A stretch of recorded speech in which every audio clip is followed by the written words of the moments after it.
Well, it's that time of year when the cold tests your body's resistance to all kinds of viral and bacterial bugs.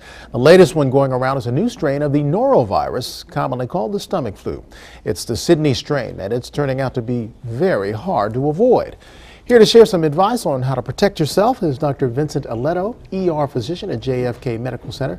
Thanks so much for coming on board and sharing with us. Yeah, thanks for having me. This norovirus is serious stuff. What, 21 million people affected every year?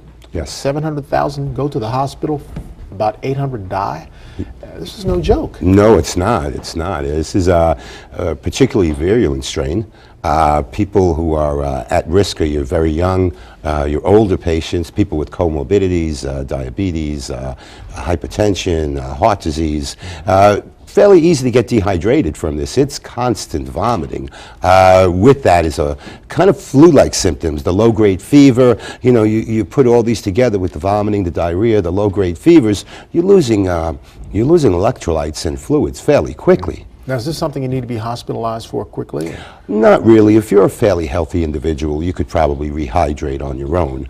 Every time you have a bowel movement, you vomit, you have to try to rehydrate yourself. Sports drinks are the best for this. Oh, you know? okay. If you can't get a sports drink, there's some authorities say that you should take a liter of clean water, add half a teaspoon of salt, a quarter teaspoon of sugar, and some quarter teaspoon of bicarbonate, and mix that up and in 1 liter and drink that. Good to go. Now, I understand this is a particularly hardy virus. It lives a long time on surfaces. It's hard to clean. Up to 2 to 4 weeks. Wow. On the surfaces, a countertop, and at room temperature, it'll survive 2 to 4 weeks. So if you're contaminated and you're touching your countertops in the bathrooms, etc., if you don't clean them off, it's just going to remain there and it's going to reinfect your entire family. So if someone's got a sick person at home, yes, they ought to be taking what, bleach and peroxide? About a quarter cup of bleach to a gallon of water, and that will kill the virus. And just continually wipe down surfaces, doorknobs, all kinds absolutely, absolutely. And for goodness sake, stop touching your face. That's we one do thing. that all the time. Yeah, hundreds of times a day. It's amazing. And the hand sanitizers aren't really as effective as the soap and water. Soap and water. The solution to pollution is dilution. Okay. Soap and water will do it. Now, do those disinfectant wipes, do they help as well? Or? Not as much as the bleach. The bleaches are really the kill-all. Okay. That helps the most. Let's talk about how long somebody can be contagious. As I understand, they can carry this around for a couple weeks. 2 weeks. Without even having any symptoms. There are people who actually carry the virus who do not have symptoms. And you can shed it up to 2 weeks after you've become better.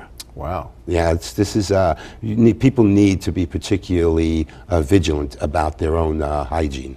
This is something that, in fact, yesterday I walked in to do a shift. The first 5 patients I saw had norovirus. Amazing. All of them. Oh, amazing. Yes, and it mimics the flu. That's why we call it the stomach flu, because you get the pains and the fever, the headaches.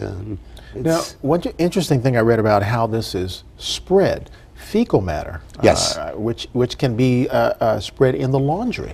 That's correct, yes. That's amazing. Yes, these things, unfortunately, you need to heat them to about 140 degrees Fahrenheit, maybe 60 degrees centigrade, in order to kill them. And only 1 minute of boiling will kill them.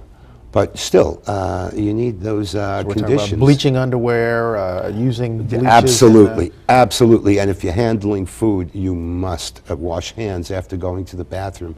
One must do that. Otherwise, you spread it to your family. Shellfish in restaurants. Yes, there's a particular outbreak with the oysters, especially. Oysters. Yes, we're seeing it with the oysters.